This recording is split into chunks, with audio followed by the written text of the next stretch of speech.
Alors bonsoir à tous, bienvenue sur dailyfx.fr, bienvenue au webinaire.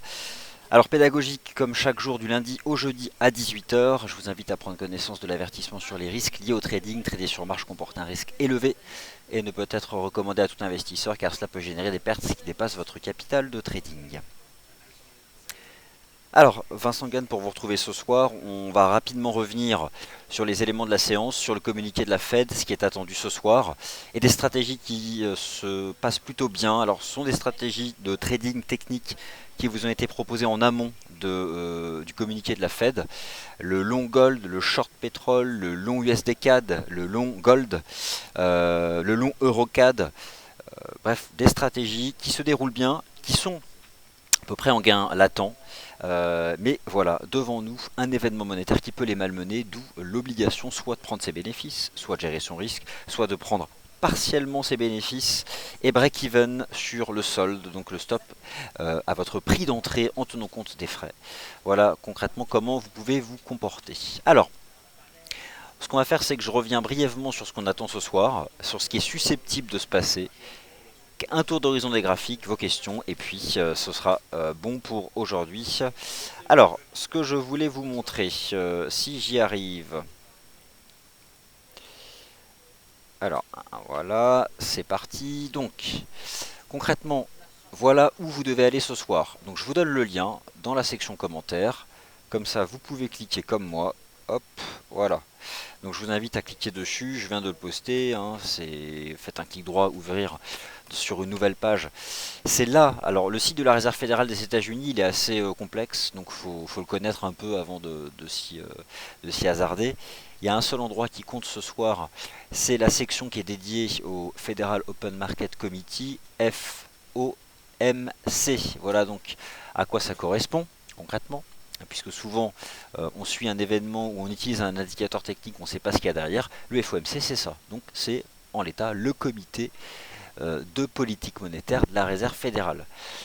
Ce site, il est très bien fait et surtout, il s'actualise en temps réel. Quand je dis en temps réel, c'est à la seconde. Donc à 20 h et 1 seconde, heure de Paris, il vous suffira de faire F5 sur votre clavier pour que ce site s'actualise. Et qu'est-ce qui va donc se passer? À 20 h et 1 seconde, vous allez avoir cette ligne-là qui va se remplir. Alors j'en parle parce qu'on ne sera pas en live ce soir avec vous, puisqu'il n'y a pas de conférence de presse de Janet Yellen, pas de projection macroéconomique, juste un communiqué, ça va faire 5 paragraphes. Le marché va le lire, réagir 5 minutes, et ensuite ce sera terminé. Ça peut être un non-événement de ce point de vue-là. Alors, nous sommes donc le 27 juillet. Et donc sur cette ligne, tout à l'heure, vous allez avoir statement, donc communiqué, soit en PDF, soit au format HTML. Il vous faudra cliquer donc sur l'un de ces deux boutons.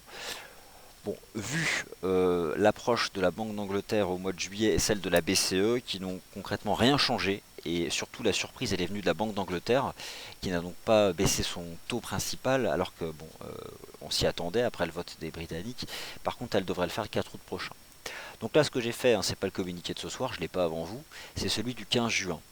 Donc 1, 2, 3, 4, 5, 6 paragraphes. Dites-vous bien que sur ces 6 paragraphes, il y en a au moins 4 qui sont du copier-coller, qui sont à chaque fois les mêmes. Il faut essentiellement se concentrer sur le second paragraphe, c'est là où elle peut agir, ou en tout cas modifier, mettre des mots qu'elle ne mettait pas auparavant. Et là, on peut s'attendre à ce qu'elle parle notamment du Brexit. Elle rappellera comme d'habitude sa cible de l'inflation, mais concrètement, c'est là, en utilisant ces quelques lignes du second paragraphe, que le marché réagira ce soir. Donc voilà, ça sera publié en anglais, mais ça fera donc quelques lignes à lire.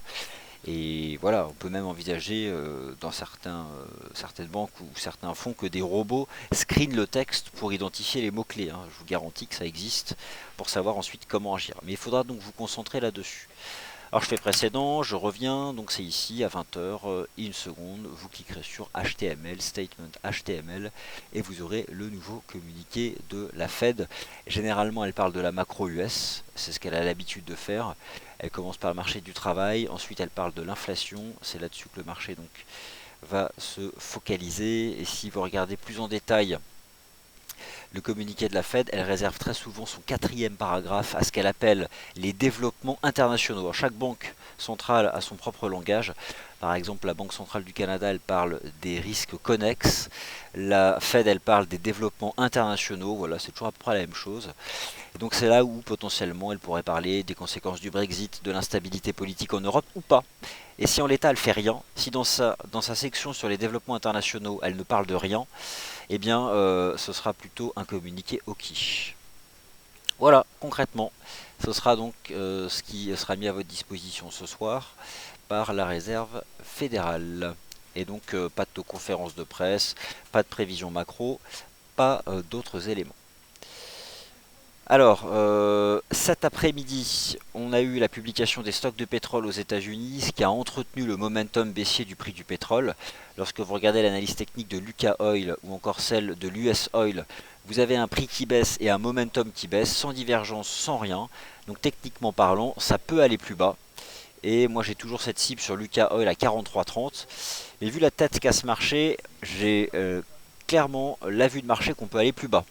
Surtout depuis la cassure de cette moyenne mobile simple à 20 semaines, alors sur laquelle j'avais eu une vue de marché erronée puisque j'avais proposé un achat en gérant son risque juste en dessous et j'ai été invalidé le 22 juillet. Alors depuis, je vous ai rien proposé d'autre.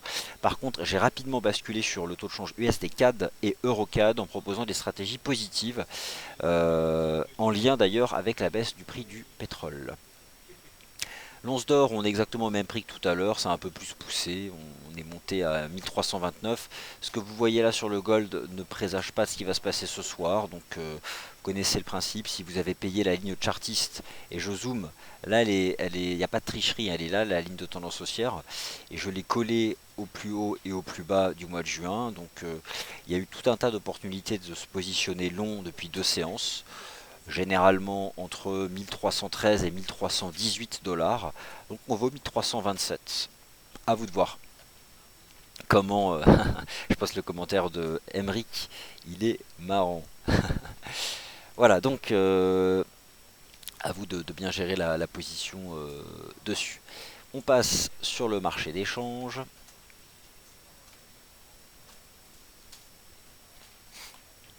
Alors ce communiqué de la Fed, on le débriefera demain matin dans le Good Morning Euro Dollar. Le taux de change USD4, c'est l'inverse de l'US Oil, à savoir un prix qui monte, un momentum haussier. Lorsque vous regardez son analyse technique du RSI en données H4, ben on se maintient au-dessus de 50, donc ça c'est propre. On a tenu le canal haussier de justesse, vraiment de justesse. J'ai eu une petite frayeur technique en début de journée, et bon, ça a repayé, donc on est toujours dans un canal haussier. Là, avec le pétrole qui recule, c'est un marché qui devrait revenir chercher les 1,32 43. Après, derrière, sur l'horizon de temps supérieur, la cible reste toujours d'aller chercher le pivot à 1,34. Donc ça, c'est quelque chose qui est tout à fait possible. Le dollar US qui donc lui tient son premier support. Ici, l'US dollar index du FXM qui a fait un beau pullback et qui pour l'instant réagit bien. Et malgré cette bonne tenue du dollar US, bon, on voit qu'il y a quand même quelques velléités acheteuses. D'où viennent ces velléités acheteuses? Ça peut être dû aussi au fait que ça fait 11% de hausse des indices boursiers, ils n'ont pas consolidé. Ça peut être aussi acheter la nouvelle, qu'est-ce que je raconte moi? Acheter la rumeur, vendre la nouvelle. Donc ça fait des semaines qu'on paye les indices. Maintenant que la Fed arrive, ça peut être simplement un prétexte pour prendre des bénéfices. Et à ce moment-là, si le marché prend des bénéfices sur les actifs risqués, ça peut aussi bénéficier aux métaux précieux. Donc il n'y a pas un lien mécanique avec la dynamique générale du dollar US. On peut aussi raisonner de manière un peu plus complexe en intégrant le positionnement de l'or vis-à-vis du risque. Et c'est un actif comme un autre qui peut venir garnir les portefeuilles. AUD-USD, bon on a déjà parlé tout à l'heure, on va repasser sur l'euro-dollar. Vraiment aucune volatilité sur l'euro-dollar, c'est assez impressionnant. Depuis la séance du 24 juin, qui avait vu quand même un choc baissier, ça glisse petit à petit. Malgré tout, on tente de défendre le support à 0,970. L'euro-dollar, j'en parle chaque jour, on en parle chaque jour. Les stratégies d'achat, elles sont chaque jour malmenées, puisque séance après séance, on va chercher un peu plus bas, donc des stops sont touchés. Et les stratégies de vente, elles sont frustrantes parce que la baisse, elle n'est pas très rapide. Mais malgré tout, depuis le 1.12, on a bien reculé de 250 points au plus bas de la volatilité du 25 juillet.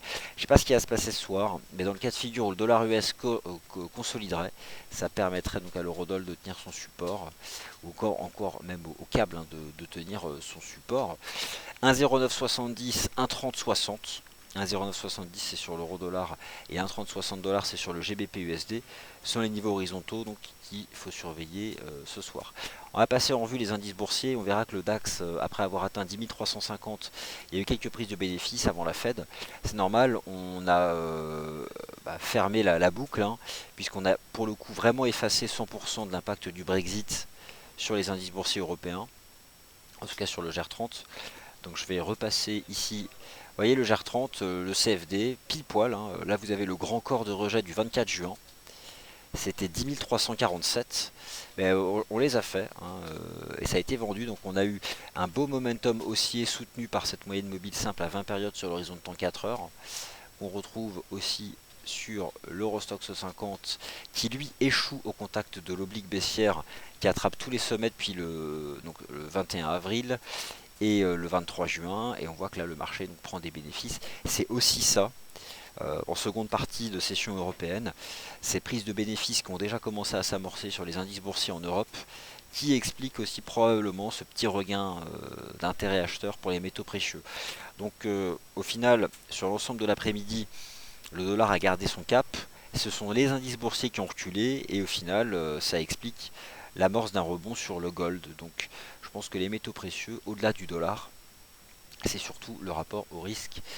Et lorsque vous regardez le S&P 500, ça commence enfin à consolider. Et lorsque vous regardez l'US 30, eh bien, on recule aussi. Donc prise de bénéfices avant la réserve fédérale, sans pour autant inverser la dynamique de fond, mais au final, ça fait un certain temps que ces indices boursiers américains sont parvenus simplement chercher leur toute première moyenne mobile, qui est suivie donc par les traders techniques, et puis de manière générale ceux qui utilisent l'analyse technique, beaucoup plus dans les pays anglo-saxons qu'en Europe d'ailleurs, la moyenne mobile simple à 20 jours ici sur le CFD US 30, ou encore la moyenne mobile simple à 20 jours sur le S&P 500. En ce qui concerne la bourse de Londres, parce qu'on en parle peu, moins qu'avant, c'est très similaire au marché action de la zone euro, avec un repli, après avoir bien progressé. Et d'ailleurs, vous avez sur le site, c'est tout chaud, ça a été publié à une demi-heure, le tout dernier décompte héliotistes de notre équipe sur le FTSE 600, enfin, sur le CFD UK 100, donc qui représente le FTSE 600. Je vous poste ça dans la section commentaires, et je vous invite à aller le consulter. Et c'était quand même assez propre ici sur le GR30. Alors, donc, pour conclure, puisque c'était uniquement ça en fait que je voulais vous rappeler, puisque on ne sera pas en live avec vous tout à l'heure, c'est voilà, sans conférence de presse, sans projection macro, juste un communiqué de presse. Bon. Donc, tout à l'heure, vous avez le lien, je vous le remets dans la section commentaires. Si vous souhaitez quand même vivre en live l'impact du communiqué sur les marchés, soyez sur ce site, celui de la Réserve fédérale, dans la section du FOMC, et notamment sur cette ligne-là, je vous garantis, hein, je l'observe à chaque fois, il y aura juste à faire F5 à 20 h et 1 seconde, et la page va s'actualiser, vous cliquerez sur Statement HTML, et vous aurez le communiqué de la Fed. On le débriefe ensemble demain à 8 h 45 dans le Good Morning Euro Dollar. Merci à tous, bonne soirée, et à demain.